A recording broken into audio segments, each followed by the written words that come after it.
નમસ્કાર વિદ્યાર્થી મિત્રો, કેમ છો? મજામાં ને? ઓકે, ચાલો ફરી પાછા આગળ નવા લેક્ચરમાં જઈએ. તો રીકેપમાં લાસ્ટ ટાઈમ ખબર છે ને, સમીકરણની દુનિયા આપણે ખોલેલી હતી. બળ ભરીને સમીકરણ હતા આખું લેક્ચર. આજે લખવા તો છે, થોડા સમીકરણ છે, પણ ભૌતિક ગુણધર્મ આજે જાણી લેવા છે. બરાબર? એટલે ક્વેશ્ચન બધા તૈયાર જ છે તમારી પાસે બોર્ડ ઉપર, એને આપણે ડિટેલમાં શીખતા જઈએ, ક્લિયર કરતા જાઓ, એટલે આજની દુનિયા પાછી પૂરી થવા માંડે. ચાલો આવો સીધા પ્રશ્ન તરફ જ આપણે.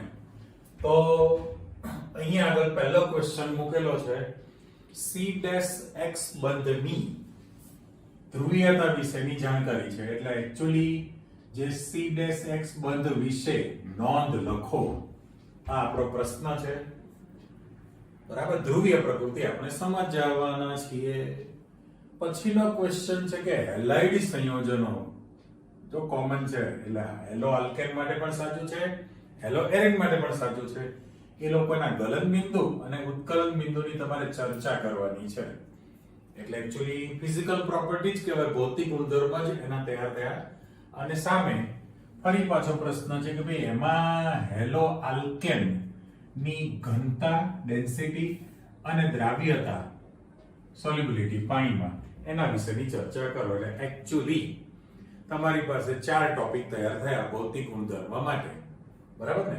પણ ભૌતિક ગુણધર્મમાં મારે સામાન્ય 2 વાક્ય એમનેમ જ કહી દેવા છે પહેલા, કે બે હેલો આલ્કેન સંયોજનો રંગવિહીન હોય છે. શું કીધું? આલ્કાઇલ હેલાઇડ સંયોજનો બોલો અથવા તો હેલો આલ્કેન બનો. આલ્કાઇલ હેલાઇડ સંયોજનો રંગવિહીન સંયોજનો છે, પણ બ્રોમાઇડ અને આયોડાઇડ સંયોજનો જે છે એ સૂર્યપ્રકાશની હાજરીમાં રંગીન બને છે. ઓકે, એટલે બ્રોમાઇડ અને આયોડાઇડ તો સૂર્યપ્રકાશની હાજરીમાં રંગીન બનશે. બીજું કે બાષ્પશીલ જે હેલાઇડ સંયોજનો છે એ મીઠી સ્મેલ ધરાવે. તમારી પાસે પ્રસ્તાવિકામાં કીધેલું જ ક્લોરોફોર્મ છે ને, નિશ્ચેતક તરીકે વપરાય. એટલે ક્લોરોફોર્મ CHCl3 પોલીહેલોજન સંયોજન પણ કહેવાય એને. એક કરતા વધુ હેલોજન છે, પણ એ મીઠી સ્મેલ ધરાવે. બરાબર? એટલે બીજો મુદ્દો તમને કીધો છે ને, એ પાણીમાં દ્રાવ્યતા બહુ જ ઓછી છે. કોની? હેલો આલ્કેનની. એટલે મુખ્ય ગુણધર્મમાં તમને કીધું કે ભાઈ આલ્કાઇલ હેલાઇડ સંયોજનો જે છે હેલો આલ્કેન એ રંગહીન છે, પણ બ્રોમાઇડ અને આયોડાઇડ સંયોજનો સૂર્યપ્રકાશની હાજરીમાં રંગીન હોય છે, રંગ દર્શાવે. અને ત્રીજું કે બાષ્પશીલ હેલાઇડ સંયોજનો કેવા છે? મીઠી સ્મેલ ધરાવે. ચાલો પહેલા તો આપણે બંધની પ્રકૃતિમાં જવું છે. તો સૌથી પહેલું કે ભાઈ આ જે C' x બંધની જે ચર્ચા છે, C' x બંધ માટે, તો આપણે એવું કહી શકીએ કે ભાઈ C' x જે છે આ તમારો અહીંથી વર્ણન સ્ટાર્ટ થઈ ગયેલું છે. તો કાર્બન પરમાણુ કરતા હેલોજન પરમાણુની વિદ્યુતણતા વધુ છે, એટલે આના પર ડેલ્ટા માઇનસ ચાર્જ ઉત્પન્ન થશે. તેટલા જ એકમનો કાર્બન પરમાણુ પર આંશિક ધન વીજભાર ઉત્પન્ન થાય ને. હાઇડ્રોજન એટલા માટે ઉલ્લેખ કરતો હતો કે તમે ધ્રુવીય પ્રકૃતિમાં ભણી લીધું છે કે આખા વર્ગ કોષ્ટકમાં સૌથી નીચામાં નીચી વિદ્યુતણતા કોની છે? હાઇડ્રોજનની. બરાબર? એટલે એની સિવાયનું કોઈ પણ તત્વ હોય કે ઊંચી વિદ્યુતણતા ધરાવે.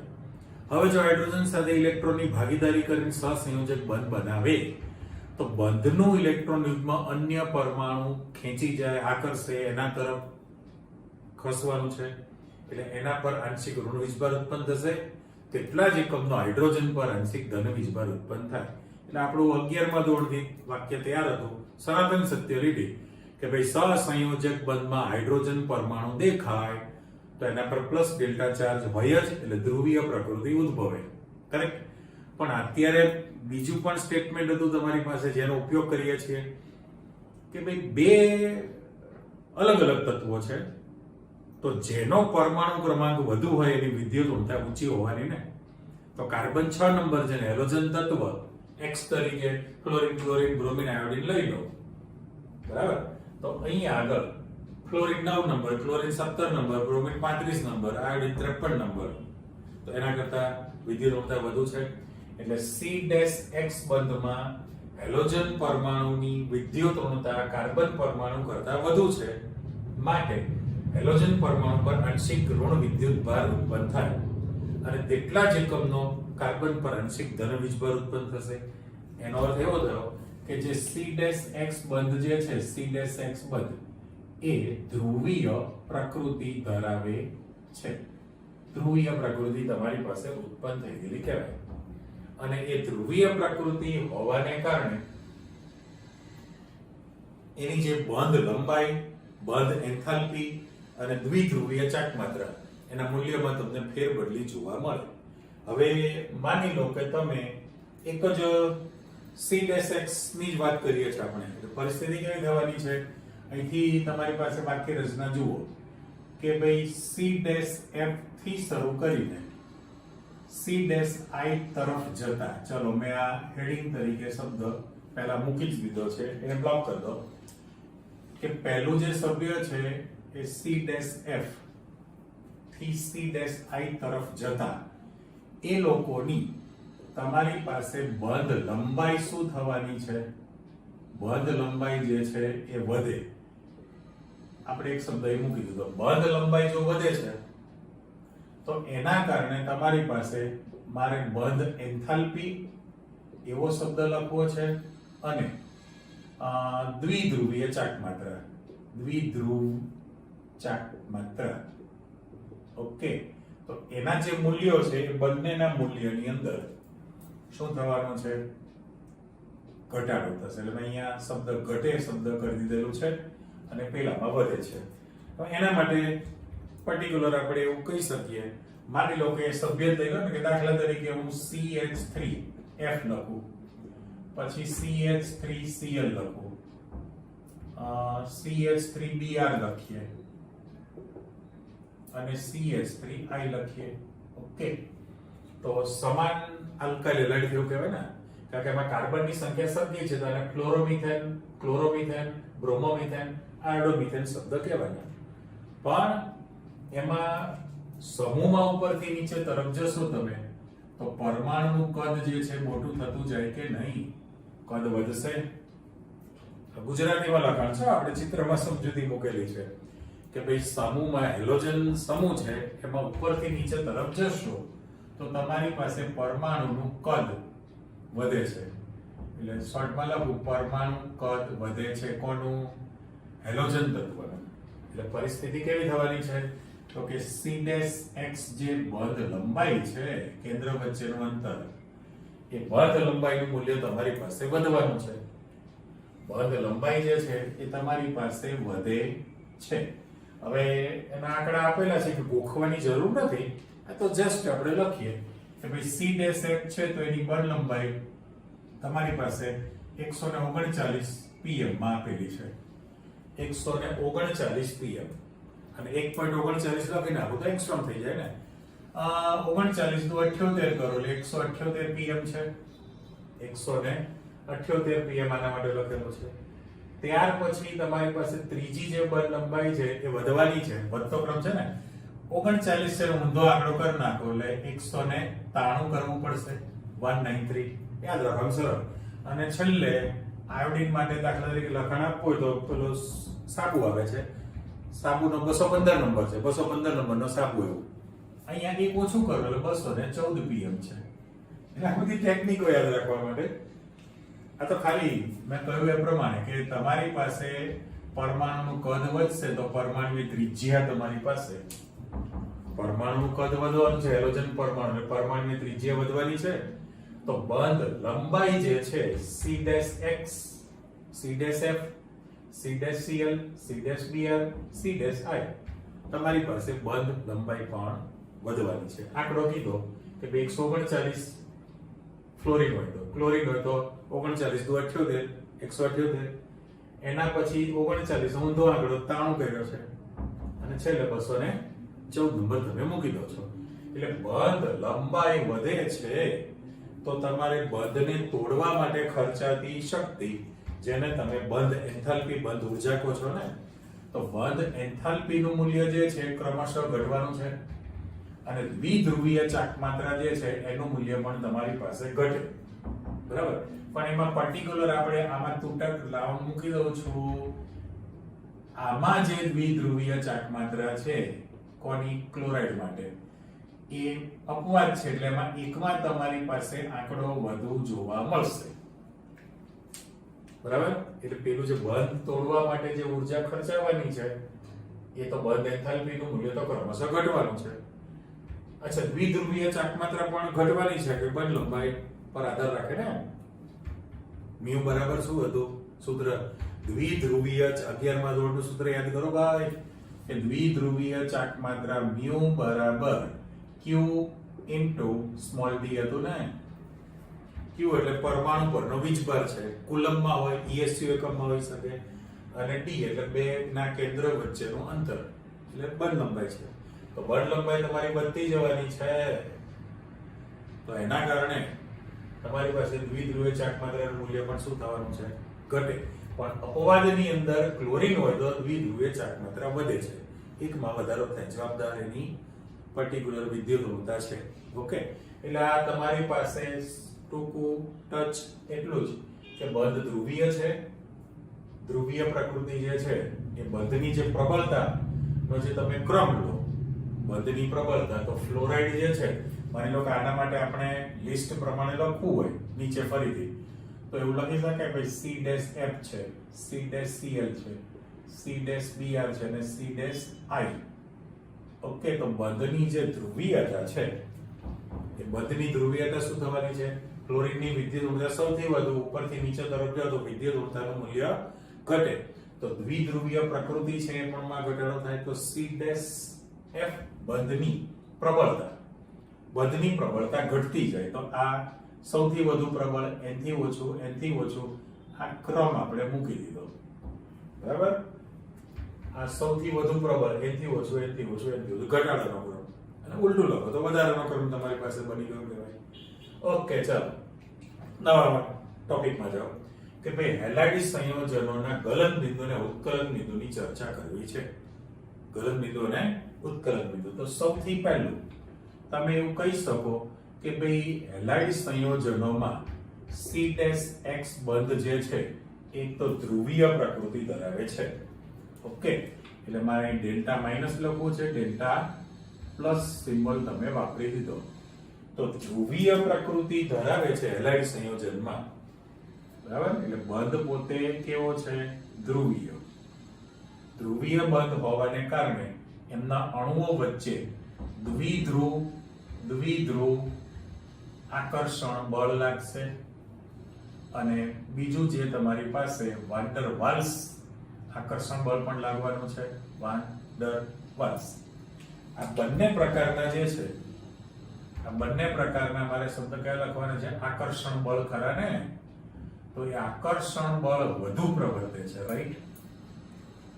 આકર્ષણ બળ વધુ હોવાનું છે. ફરીથી કે ભાઈ હેલાઇડ સંયોજનો, પછી હેલો આલ્કેન હોય કે હેલો એરિન હોય, બંનેમાં C-X બંધ તો ધ્રુવીય છે જ, જેના કારણે તેમના અણુઓ વચ્ચે દ્વિધ્રુવ આકર્ષણ બળ પણ લાગવાનું છે. અને સાથે સાથે અણુઓ વચ્ચેનું વાન ડર વાલ્સ આકર્ષણ બળ જે છે એ વધુ પ્રવર્તે છે. જો વધુ પ્રવર્તતું હોય તો અણુઓ વચ્ચે આંતરાણુવીય આકર્ષણ બળ વધુ પ્રવર્તે, માટે એ લોકોના ઉત્કલન બિંદુ જે છે ઊંચા હોય. ઉત્કલન બિંદુ જે છે તમારી પાસે ઊંચા બને. હવે એમાં સામાન્ય આલ્કેન છે, દાખલા તરીકે એવું આપણે મૂકીએ છીએ કે CH4 મિથેન છે, એના કરતા CH3Cl હોય તો એનું ઉત્કલન બિંદુ ઊંચું છે. સજો આલ્કેન જે છે એના કરતા ઉત્કલન બિંદુ ઊંચું કહેવાય. સેમ કોપી, દાખલા તરીકે તમે બેન્ઝીન લખો, એટલે અણુસૂત્ર બદલો છો, C6H6 લખો બેન્ઝીન, અને એના બદલે C6H5Cl લખો તો ક્લોરોબેન્ઝીન થયું ને, બરાબર. આ બંને માટે ચેક કરી લો કે આલ્કેન એટલે હાઇડ્રોકાર્બન થાય ને, આના માટે મારે શબ્દ કયો લખવો પડશે? હાઇડ્રોકાર્બન છે. અને પેલા જે છે એના માટે મારે હેલાઇડ સંયોજન શબ્દ મૂકી દઉં અહીં આગળ. તો એવું તો ન કહેવાય કે બેના અણુભાર સરખા છે, પણ અનુવર્તી એવો શબ્દ વાપરી શકાય. કે હાઇડ્રોકાર્બન સંયોજનો કરતા એમાંથી જે હેલાઇડ સંયોજનો બને એ લોકોના ઉત્કલન બિંદુ પ્રમાણમાં ઊંચા હોય છે.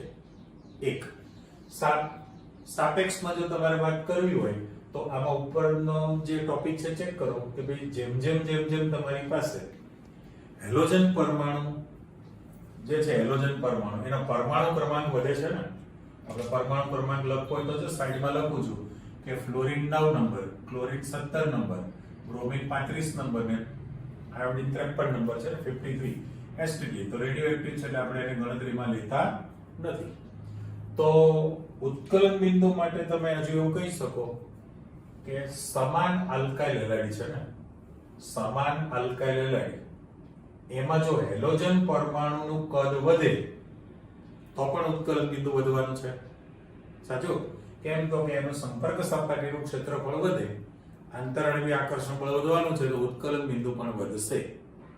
અથવા હેલોજન પરમાણુની સંખ્યા વધારો તો પણ ચાલે. ચલો આપણે એવું કામ કરીએ, હવામાં જાય છે બધું લખાણ એટલે મને બ્લોક કરી દઉં. આ તમારો એક મુદ્દો હતો. આકર્ષણને કારણે ઉત્કલન બિંદુ તમારું હેલાઇડ સંયોજનના ઉત્કલન બિંદુ હાઇડ્રોકાર્બન સંયોજનો કરતા કેવા છે? વધુ છે. ડન. અને અહીંયા ફરી પાછું આપણે લખાણ આપીએ છીએ બીજા મુદ્દામાં કે તમે આ જે ક્રમ મૂકેલો છે કે ભાઈ CH3F થી શરૂ કરીને CH3I તરફ જાઓ તો પણ તમારી પાસે અહીંયા લખી નાખે છે કે ઉત્કલન બિંદુ ક્રમશઃ વધે એટલે ઊંચા બને છે, એટલો જ શબ્દ મેં આપેલો છે. ત્રણ વસ્તુ આપણે લઈએ છીએ કે ભાઈ સમાન આલ્કાઇલ હેલાઇડ સંયોજન છે ને, સમાન આલ્કાઇલ હેલાઇડ કે તમારી પાસે કાર્બનની સંખ્યા એક જ લીધેલી છે કે ફ્લોરોમિથેન થી ચાલુ કરીને આયોડોમિથેન સુધી. હેલોજન પરમાણુનું કદ વધે છે, કાર્બનની સંખ્યા સમાન છે, છતાં એનું ઉત્કલન બિંદુ જે છે તમારી પાસે ઊંચું બનશે. આ એક શક્યતા. બીજી શક્યતા તમારે લેવી છે કે ભાઈ કાર્બન શૃંખલા જો તમે વધારતા જશો તો એનો અર્થ એમ કે મારે CH3Cl બરાબર એક જ કાર્બન એના કરતા C2H5Cl લખું, C3H7Cl લખું, એમ કન્ટિન્યુઅસ જો જવું હોય તો આમાં એક જ કાર્બન છે, કાર્બનની સંખ્યા 2 થઈ, કાર્બનની સંખ્યા 3 થઈ, તો પણ આ લોકોના ઉત્કલન બિંદુ ક્રમશઃ ઊંચા બનવાના છે. એટલે કાર્બન શૃંખલા વધે, હેલોજન પરમાણુનું કદ વધે અને હેલોજન પરમાણુની સંખ્યા પણ વધે તો પણ ઉત્કલન બિંદુ વધશે. અને આ ત્રણેય વસ્તુ પાછું ઘનતાને તો લાગુ પડે જ છે. ઘનતા એટલે ડેન્સિટી, તો ડેન્સિટી પણ જવાબદાર કોણ છે? પરમાણુના ભાર પર. અને પછીનું જે તમારી પાસે સભ્ય આવે એ કયું તૈયાર થશે? તો પોલીહેલોજન સંયોજનો લઈ લો. દાખલા તરીકે મિથેનમાંથી તમે એક હાઇડ્રોજન દૂર કરવાના છો તો સૌથી પહેલું એક હાઇડ્રોજન દૂર કરશો એટલે તમારી પાસે CH3Cl થાય ને, બરાબર? હજુ હાઇડ્રોજન તમે દૂર કરશો તો CH2Cl2 થશે, હજુ હાઇડ્રોજન દૂર કરશો CHCl3 થશે અને છેલ્લે CCl4 થશે. જો કાર્બનની સંખ્યા સેમ રાખી, કાર્બન પરમાણુ તમારી પાસે એક જ છે, જો ટપકું પાડી દીધું પણ આમાં એક જ હેલોજન છે, બે હેલોજન, બે ક્લોરીન છે, 3 ક્લોરીન છે અને 4 ક્લોરીન છે, તો કદ તો મોટું થવાનું છે, તો એમનો પણ ઉત્કલન બિંદુ ક્રમશઃ વધે છે. રેડી? એટલે ટૂંકમાં ઉત્કલન બિંદુ માટે તો હજી હેલો આલ્કેનની વાત છે, હેલો એરિન તો હજી બાકી છે બોલવા માટે. તો પહેલું તો ક્લિયર થઈ ગયું કે ભાઈ દ્વિધ્રુવીય આકર્ષણ અને વાન ડેર વાલ્સ આકર્ષણ બળ વધવાનું છે, અણુનું કદ મોટું બનતું જાય, આંતરાણવીય આકર્ષણ બળ વધશે, ઉત્કલન બિંદુ એ લોકોના વધતા જાય. એટલે આપણે ત્રણ પરિબળ કે સામાન્ય જે હાઇડ્રોકાર્બન છે એના કરતા હેલાઇડ સંયોજનનું ઉત્કલન બિંદુ વધુ હશે. પછી તમે ચર્ચા કરી કે ભાઈ સમાન આલ્કાઇલ હેલાઇડ છે, આમાં પણ સમાન આલ્કાઇલ હેલાઇડ છે, તો બંનેમાં કેવી પરિસ્થિતિ છે કે હેલોજન પરમાણુનું કદ વધે છે, આમાં હેલોજનની સંખ્યા વધે છે સેમ પરમાણુ, અને પેલામાં કાર્બન શૃંખલા વધે છે, છતાં એ લોકોના ઉત્કલન બિંદુ ઊંચા બને છે. કરેક્ટ? તો હેલો એરિન માટે તમે શું કહી શકો? અને પ્રાથમિક દ્વિતીયક તૃતીયક માટે તમારે કહેવું છે. તો હેલો એરિન માટે પર્ટિક્યુલર જો મારે કહેવું હોય તો દાખલા તરીકે તમારી પાસે આ એક x લાગેલો છે, બરાબર? હું બ્લેક પેનથી મૂકું છું x, અને અહીંયા પણ x આપણે આપી દીધા. હેલો એરેની ચર્ચા ચાલે. હવે પરિસ્થિતિ કેવી થાય કે જો તમે પેરા સ્થાનમાં બીજો x મૂકી દો અને અહીંયા આગળ ઓર્થો અથવા તો મેટા મૂકીએ. ઓર્થો છે અને આ મેટા સ્થાન છે, કરેક્ટ?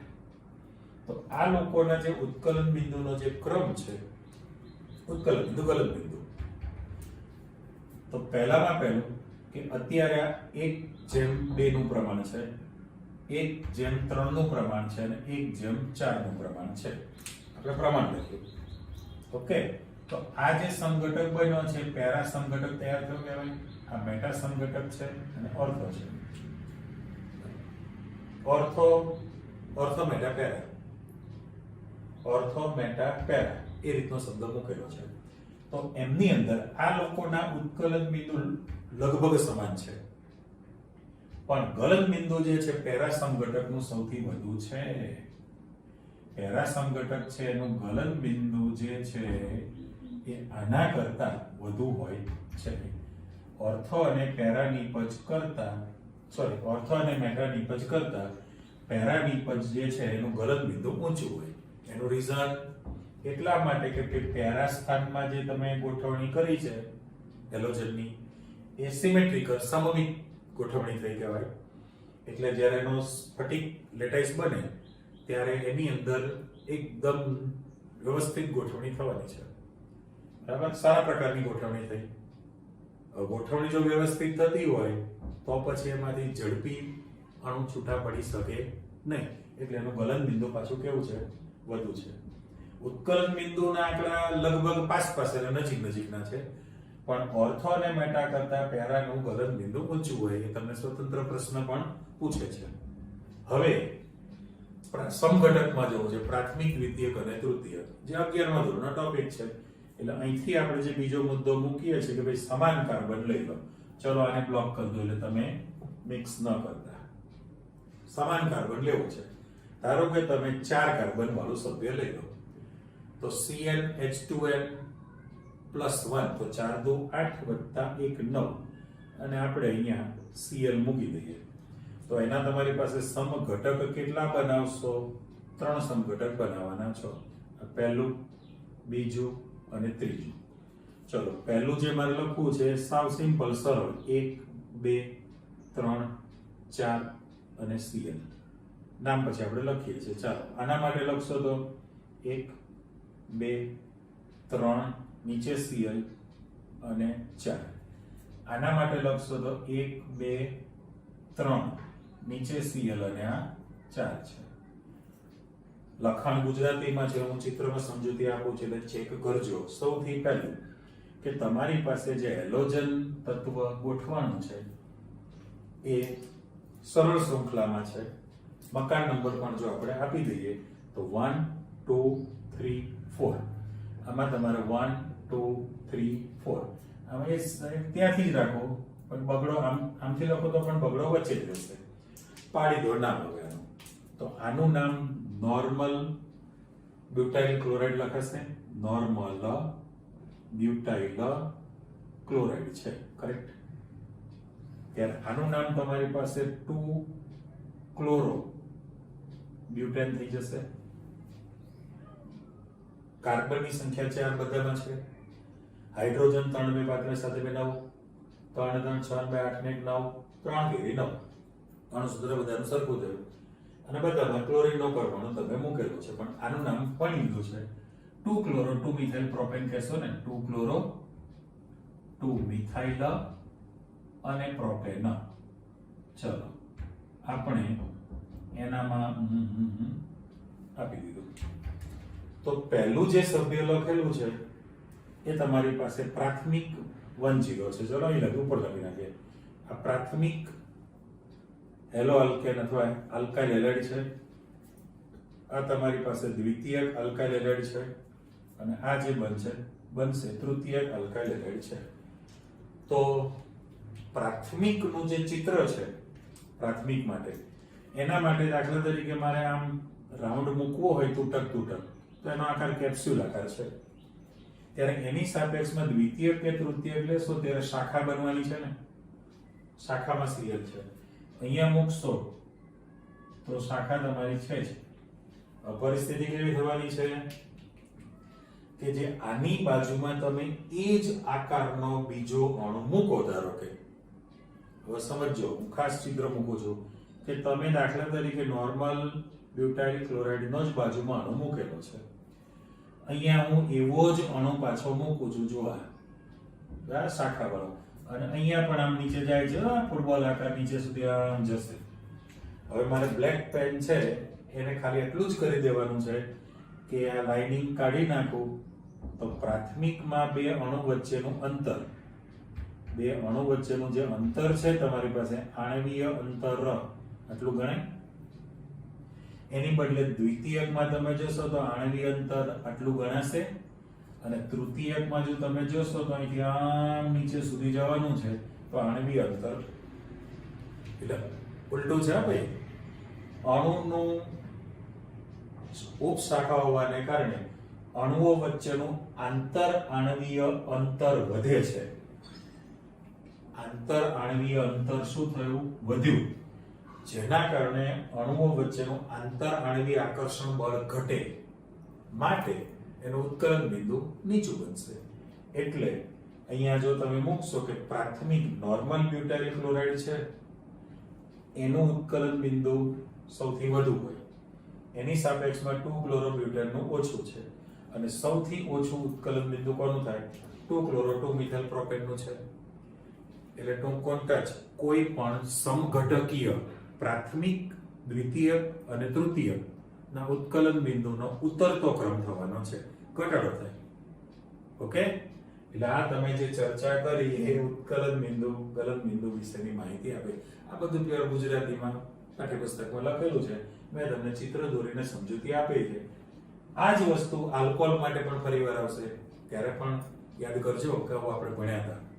વધુ આગળ ચલો, પછીનો ટોપિક કે ભાઈ હેલો આલ્કેનની તમારે ઘનતા, ડેન્સિટી અને દ્રાવ્યતા ઉપરની ચર્ચા કરવી છે. તો ઘનતામાં તો સિમ્પલ જ છે. ઘનતામાં તમે શું કહી શકો? ડેન્સિટી. જેમ ઉત્કલન બિંદુ, ગલન બિંદુ માટે તમે બોલો છો તો ભૌતિક સ્થિતિ પણ અલગ અલગ પ્રકારની હતી ને, કે ભાઈ પહેલું સભ્ય મિથેન વાળું લઈએ છીએ, મિથેન વાળું સભ્ય તો CH3X લખવું હોય, CH3X, તો એની અંદર ક્લોરીન, બ્રોમિન, આયોડિન જ લેવાના છે. ક્લોરોમિથેન અને ક્લોરો, પહેલું કયો હશે? ક્લોરોમિથેન, સાચું, મિથાઇલ ક્લોરાઇડ અને મિથાઇલ બ્રોમાઇડ, એટલે બ્રોમો મિથેન છે. પહેલા બે સભ્યો વાયુ સ્થિતિમાં છે, પણ CH3I આયોડોમિથેન છે, એનો અણુભાર વધ્યો ને, એટલે પ્રવાહી અથવા ઘન સ્થિતિમાં હોય. Same copy. ધારો કે 2 કાર્બન વાળું આપણે ઇથેન વાળું સભ્ય લઈએ તો એમાં માત્ર પહેલું જ સભ્ય, માત્ર પહેલું સભ્ય જે છે કોણ થાય? ક્લોરોઇથેન. એ એક જ વાયુ સ્થિતિમાં છે. બ્રોમોઇથેન અથવા તો આયોડો ઇથેન તમે લો તો ઘન કે પ્રવાહી છે. પણ 3 કાર્બન વાળું સભ્ય તમે લઈ લો પ્રોપેન માટે, તો એમાં propyl chloride, propyl bromide, propyl iodide એ બધા કઈ સ્થિતિમાં છે? પાછા પ્રવાહી અથવા ઘન સ્થિતિમાં છે. એટલે ઘનતા માટે તમે જે ડેન્સિટી શબ્દ વાપરો છો તો એની ભૌતિક સ્થિતિ જવાબદાર થઈ કહેવાય ને. તો પહેલામાં પહેલું કે ભાઈ હેલો આલ્કેન સંયોજનો છે, એટલે ક્લોરાઇડ અને બ્રોમાઇડ. હેલો આલ્કેનમાં ક્લોરાઇડ અને બ્રોમાઇડ અને સાથે સાથે પોલીહેલોજન સંયોજનો પાણી કરતા ભારે છે. પાણી કરતા એ લોકોની ડેન્સિટી વધુ છે, ઘનતા વધુ હોવાની એની અંદર. હવે ઘનતા વધવા માટેનું પરિબળ તમે જાણી લીધું છે ને. જો આ પહેલું આકૃતિ મૂકી છે કે ભાઈ આલ્કાઇલ હેલાઇડ ની અંદર સમાન આલ્કાઇલ સમૂહ રાખો, પણ જો હેલોજન પરમાણુ નું કદ વધે એટલે શું થયું? એની અંદર ઇલેક્ટ્રોનની સંખ્યા વધી કહેવાય, રાઈટ? તો ઘનતા વધવાની છે, એટલે આ તરફ જાઓ તો ઘનતા વધશે. એ જ વસ્તુ એ લાગુ પડે છે કે બીજું કે તમારી પાસે કાર્બન શૃંખલા વધે છે, હેલોજન કોમન છે, તો પણ ઘનતા વધે છે. આ બીજી વાર રિપીટ કર્યું આપણે. અને ત્રીજું છે કે આલ્કાઇલ સમૂહ સરખો છે પણ હેલોજન પરમાણુની સંખ્યામાં વધારો કરો તો પણ એની ઘનતા વધે છે. એટલે ટૂંકમાં ઘનતામાં વધારા માટે કાર્બન શૃંખલા જવાબદાર છે, હેલોજન પરમાણુનું કદ જવાબદાર છે અને હેલોજન પરમાણુની સંખ્યા જવાબદાર છે ઘનતા વધવા માટે. એટલે એની ચર્ચા તમારી પાસે આવી. અને હવે જાઓ તમે દ્રાવ્યતા પર. તો દ્રાવ્યતા માટે પહેલામાં પહેલું જે છે હેલો આલ્કેન જે શબ્દ મૂકીએ છીએ એ હેલો આલ્કેન પાણીમાં અતિ અલ્પ દ્રાવ્ય છે. ઓકે, પાણીની અંદર શું છે? અતિ અલ્પ દ્રાવ્ય થવાના છે પાણીમાં. પણ હેલો આલ્કેન સંયોજનો જે છે હેલો આલ્કેન એ કાર્બનિક દ્રાવકની અંદર કાદરા લખ્યું છે શોર્ટ પર, કાર્બનિક દ્રાવકમાં દ્રાવ્ય વધુ બને છે. બરાબર? તો આપણે અહીંથી થોડી સ્પેસ ખાલી કરી દઈએ કારણ કે આપણને કે ઘનતામાં લખીશું પણ ઘનતામાં એનું જ રિપીટ થાય છે એટલે આપણે જરૂરિયાત રહેતી નથી. અહીંથી મારી દો કટ. ચલો આ દુનિયા પાછી આપણે લીધી. ફરીથી બોલું છું કે હેલો આલ્કેન સંયોજનોની પાણીમાં અતિ અલ્પ દ્રાવ્યતા ધરાવશે પણ એ હેલો આલ્કેન જે છે કાર્બનિક દ્રાવકમાં દ્રાવ્ય બને. કાર્બનિક દ્રાવક એટલે અધ્રુવીય દ્રાવક. પાણી ધ્રુવીય છે ને, ત્યારે કાર્બનિક દ્રાવક જે છે એસિટોન છે, ઇથર છે, કાર્બન ટેટ્રાક્લોરાઇડ છે એ બિન ધ્રુવીય છે અથવા અધ્રુવીય છે, એમાં એની દ્રાવ્યતા વધુ હોય છે. હવે આવું થવાનું કારણ શું છે? તો પહેલામાં પહેલું આપણે એમ કીધું કે હેલો આલ્કેન સંયોજનો જે છે એની અંદર અત્યારે આપણે શોર્ટમાં કરી નાખીએ લખાણ કે ભાઈ અણુ વચ્ચેનું જે બળ લાગશે એને આંતર આણ્વીય આકર્ષણ બળ કહેવાય કે નહીં? ચલો, આંતર આણ્વીય આકર્ષણ બળ જે છે આપણે શબ્દ મૂકી દીધો હેલો આલ્કેનમાં. અને જે પાણીના અણુ છે આપણે જે છે એરો મૂકેલો છે H2O ઉપર મૂકી દો. હવે જે પાણીના અણુ છે એ પાણીના અણુ એકબીજા સાથે આંતર આણ્વીય H બંધથી જોડાણા છે કે નહીં? HOH. એટલે માત્ર અહીંયા આગળ મારે તૂટક લાઈન મૂકી દો. અણુઓ એકબીજા સાથે આંતર આણ્વીય H બંધથી જોડાયેલા છે. હવે પરિસ્થિતિ કેવી થાય કે જ્યારે દ્રાવ્ય કરવું છે, હેલો આલ્કેનને પાણીમાં દ્રાવ્ય કરવું હોય તો પહેલામાં પહેલું કે ભાઈ આ પાણીના અણુઓ વચ્ચેનો H બંધ તોડવો પડે. H બંધ તૂટે. બંધ તોડવા માટે ઊર્જા જોઈશે. સાચું? અને આ અણુ વચ્ચેનું જે આકર્ષણ બળ જે છે, અણુ વચ્ચેનું આકર્ષણ બળ જેને તમે આંતરઆણ્વીય આકર્ષણ બળ કીધું છે. ઓકે, એ આંતરઆણ્વીય આકર્ષણ બળ જે છે અથવા દ્વિધ્રુવીય આકર્ષણ બળ છે, એ આકર્ષણ બળ ઓરિજિનલ મૂળ એટલે આને મૂળ શબ્દ મૂકી દો. મૂળ આંતરઆણ્વીય આકર્ષણ બળ એમનો છે H બંધ તૂટવાનો છે. તૂટવા માટે ઊર્જા જોઈશે પણ અને પછી દાખલા તરીકે મારે નવું બળ જે કરવું છે RX એટલે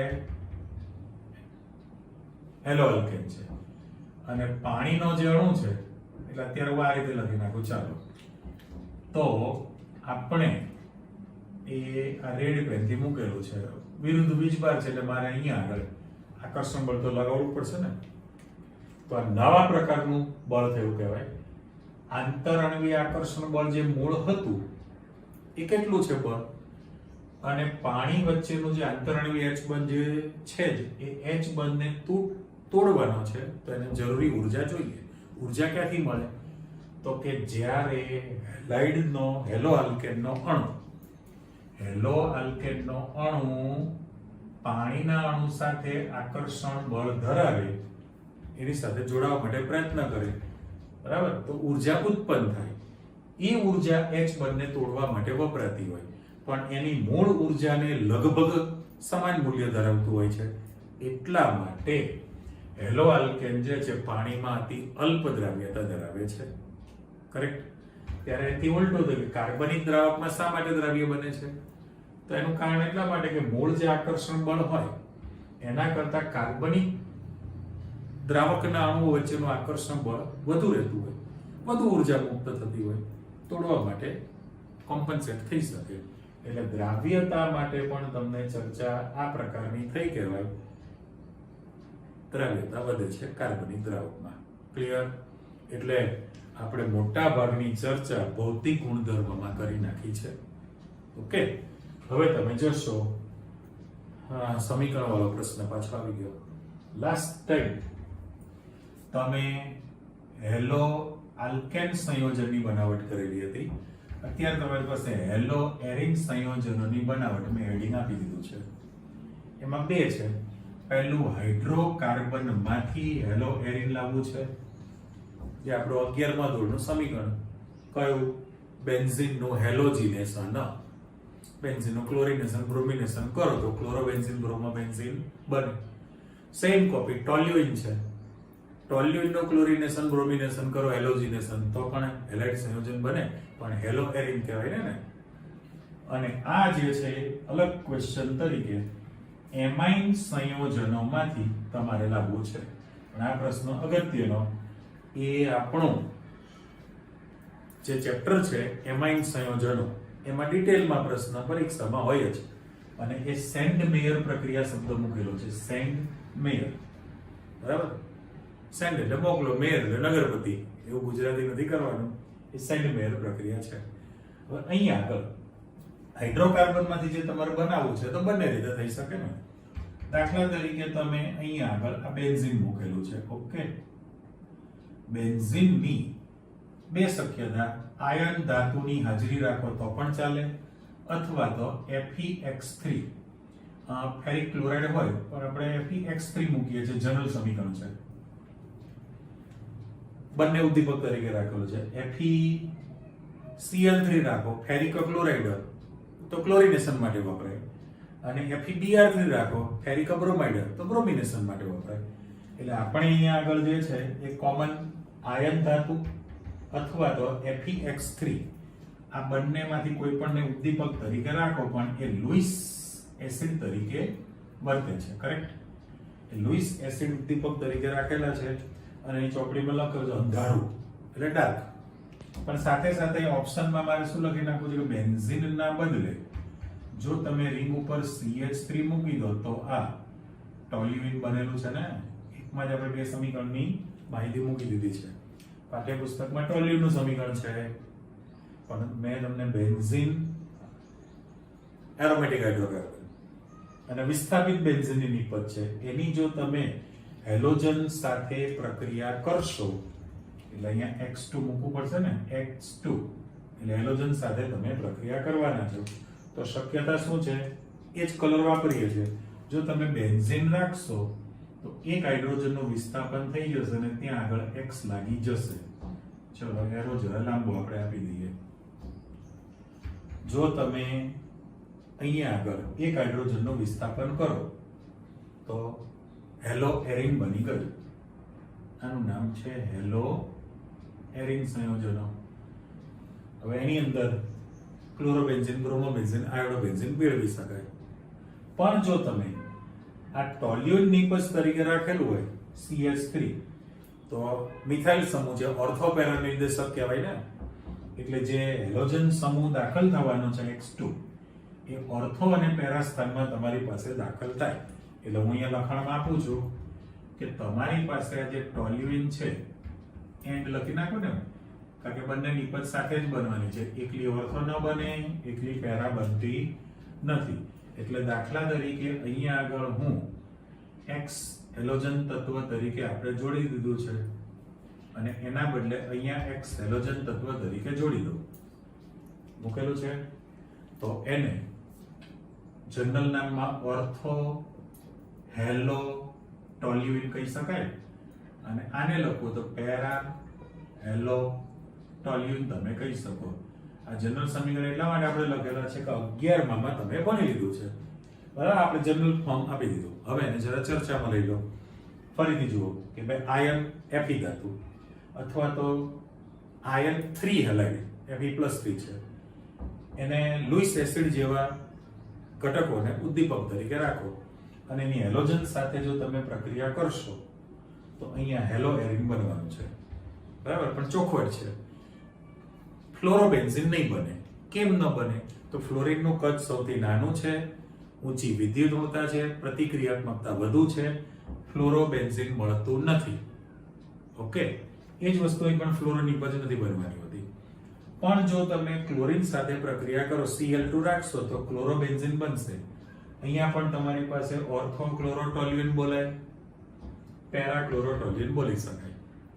પણ જો તમે બ્રોમિન સાથે પ્રક્રિયા કરો એટલે ઉદ્દીપક તરીકે FeBr3 રાખવાના છો, FeBr3, તો એમાં પ્રક્રિયા કરવા માટે તમારે ટેમ્પરેચર વધુ રાખવું પડે છે, ઊંચા તાપમાને પ્રક્રિયા થશે.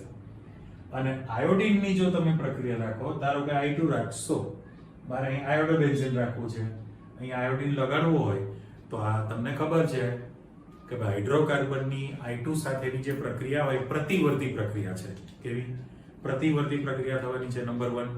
બીજું કે માની લો કે તમે I2 રાખેલું છે તો એક H નું વિસ્થાપન HI બનાવે, હાઇડ્રોજન આયોડાઇડ બોલાય.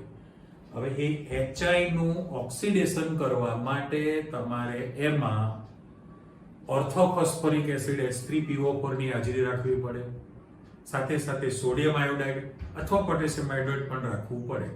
એટલે મેં શું પરિસ્થિતિ કીધી તમને કે ભાઈ ફ્લોરિન નાનું કદ, ઊંચી વિદ્યુત ઋણતા, ક્રિયાશીલતા વધુ છે, ફ્લોરો નિપજ ના બને. ક્લોરીન સાથેની પ્રક્રિયા તમને આપી દીધી. બ્રોમિન પણ આપે છે, પણ એમાં તમારું ફરજિયાત ઉદ્દીપકને ઊંચું તાપમાન જોઈશે.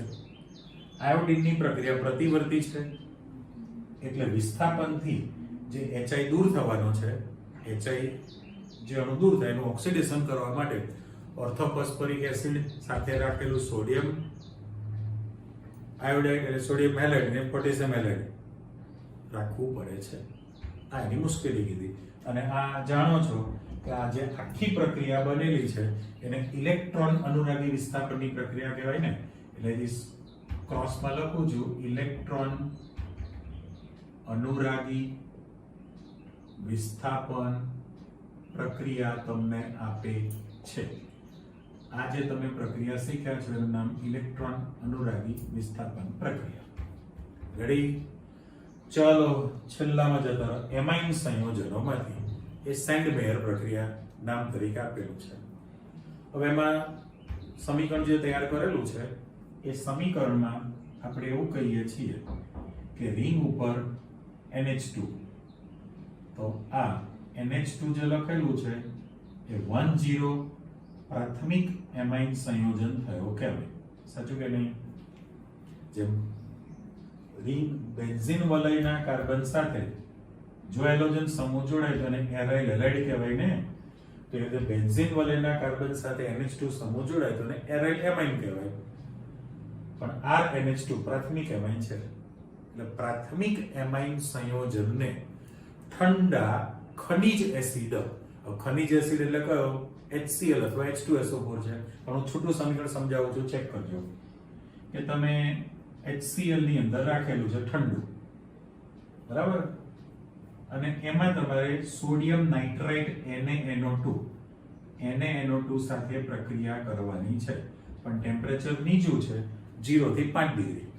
0 થી 5 ડિગ્રી એટલે મારે 273 થી 278 કેલ્વિન લખી શકાશે ને. 0 થી 5 ડિગ્રી નીચું ટેમ્પરેચર રાખશો તો અહીંયા તમારી પાસે પ્રક્રિયા થઈને N2Cl બની જાય. N2Cl. હવે N ઉપર પ્લસ ચાર્જ છે, Cl ઉપર માઇનસ ચાર્જ છે. તો આનું નામ બેન્ઝીન ડાયઝોનિયમ ક્લોરાઇડ. નામ શું હતું તમારી પાસે? અત્યારે બ્લેક પેનથી લખી નાખીએ છીએ કે ભાઈ બેન્ઝીન ડાયઝોનિયમ ક્લોરાઇડ. રેડી? અને સાથે સાથે પ્લસ નિપજ તરીકે હેલોજન તત્વ તરીકે એને Cl બનાવી દો અને પ્લસ H2 આપણે મૂકેલું છે. ચલો, પાઠ્યપુસ્તકમાં તમને માઇનસમાં લખેલું હોય લખી શકાય. ત્યાં પ્લસ એટલા માટે મૂકેલું છે સમજવા માટે, છૂટું પાડી. ટેક્સ્ટ તો છે તમારી પાસે. આના હિસાબ કિતાબમાં જાઓ તમે તો તમારી પાસે ક્લોરીનની સંખ્યા 2 છે. જો મેં 2 ટપકા પાડ્યા તો મારે અહીંયા ટ્વાઇસ કરવું પડે. સાચું? એટલે 2 ક્લોરીન તમારી પાસે આવી ગયા. હવે અહીંયા ઓક્સિજનની કિંમત તમારી પાસે 2 છે એટલે મારે 2 મૂકવા પડે, 2 કરી દીધા ત્યાં. તો હાઇડ્રોજનની સંખ્યા 2 દુ 4 થઈ, 2 દુ 4. તો અહીંયા તમારી પાસે 2 હાઇડ્રોજન ને 2 હાઇડ્રોજન છે, ઠીક છે ચાલ ઓપ્શન જતા રહ્યા. તો તમારી પાસે 2 નાઇટ્રોજન વધ્યા ને. જો ટપકું પાડું છું કે ભાઈ આ નાઇટ્રોજન અને નાઇટ્રોજન છે અને અહીંયા 1 ક્લોરીન વધ્યો છે. હિસાબ પૂરો થવો જોઈએ. જો ફરીથી સમજૂતીમાં કે આખું જે સમીકરણ મૂકેલું છે એમાંથી તમે હેલોજન તત્વ તરીકે Cl છે અને આલ્કલી સોડિયમ, તો તમે NaCl બનાવવાના. પણ ક્લોરીનની સંખ્યા 2 છે એટલે 2 વડે ગુણ્યા એટલે ક્લોરીન 2 પ્રશ્ન પૂરો થઈ ગયા. સોડિયમ 1 તો આવી ગયો, ઠીક. પણ ઓક્સિજનની સંખ્યા 2 છે એટલે 2 વડે ગુણો તમે, તો 2 દુ 4 હાઇડ્રોજન થયા. તો 2 આમની પાસે 2 આમની પાસે નીકળી ગયા. તો રિંગ ઉપર 1 નાઇટ્રોજન છે ને 1 નાઇટ્રોજન છે એ આવી ગયો અને 1 ક્લોરીન હતો. તો આનું નામ બેન્ઝીન ડાઇઝોનિયમ ક્લોરાઇડ ક્ષાર બની ગયો. કે સાચું. અને પછી તમે જે પ્રક્રિયા કરો છો એને સેન્ડમેયર પ્રક્રિયા કહેવાય. અહીંથી હું આગળ વધું છું. એ પ્રક્રિયામાં તમને એવું કહે છે કે ભાઈ Cu2 Cl2 અથવા Cu2 Br2 આ બે માંથી કોઈ પણ એક વસ્તુ. કોપર +1 છે, બગડો કાઢી નાખો એટલે Cl -1 કોપર +1, બગડો કાઢી નાખો Br -1 કોપર +1. તો ક્યુપ્રસ ક્લોરાઇડ અને ક્યુપ્રસ બ્રોમાઇડ છે. એટલે બેન્ઝીન ડાઇઝોનિયમ ક્લોરાઇડ જે છે એ ક્ષાર છે, એ તમારે તાજું બનાવેલું છે. તાજા બનાવેલા બેન્ઝીન ડાઇઝોનિયમ ક્લોરાઇડ ક્ષારની ક્યુપ્રસ ક્લોરાઇડ અથવા ક્યુપ્રસ બ્રોમાઇડ સાથે જો તમે પ્રક્રિયા કરો આની અંદર, તો તમારી પાસે આ હેલોજન તત્વ ત્યાં લાગી જશે. એટલે 2 શક્યતા છે ને. હું શું બનાવી શકું? રિંગ ઉપર જો તમે ક્યુપ્રસ ક્લોરાઇડ રાખશો તો Cl લાગે, અને જો તમે ક્યુપ્રસ બ્રોમાઇડ રાખશો તો Br લાગશે અને પ્લસ N2 ગેસ તમે છૂટો પાડી દેવાના છો એટલે તીર મૂકી દો ઉપર. તો આને મારે હેલો એરિન સંયોજન થઈ ગયેલું કહેવાય. ફરીથી રિપીટ કરું છું, ચેક કરો કે ભાઈ પ્રાથમિક હેલો એરિન કહેવાય કે હેલોજનને એમાઇન અલગ નથી આવતું, તો આને પ્રાથમિક એરોમેટિક એમાઇન સંયોજન. સ્ટાર્ટિંગ એનું પ્રાથમિક એરોમેટિક એમાઇન સંયોજનની ઠંડા ખનિજ એસિડ HCl અથવા H2SO પર તમારું HCl છે એની સાથે રાખેલું છે અને નીચા તાપમાને 273 થી 278 કેલ્વિન સોડિયમ નાઇટ્રાઇટ સાથે પ્રક્રિયા કરવામાં આવે તો બેન્ઝીન ડાઇઝોનિયમ ક્લોરાઇડ ક્ષાર બને છે, ડાઇઝોનિયમ ક્ષાર. અને ત્યારબાદ આ જે તાજું બનેલું ડાઇઝોનિયમ ક્ષાર છે એની ક્યુપ્રસ ક્લોરાઇડ અથવા ક્યુપ્રસ બ્રોમાઇડ સાથે પ્રક્રિયા કરવામાં આવે તો તમારી પાસે હેલો એરિન સંયોજન બની જશે અને N2 ગેસ છૂટો પડે. આ પ્રક્રિયાને તમે સેન્ડ-મેયર પ્રક્રિયા તરીકે ઓળખવામાં આવે છે.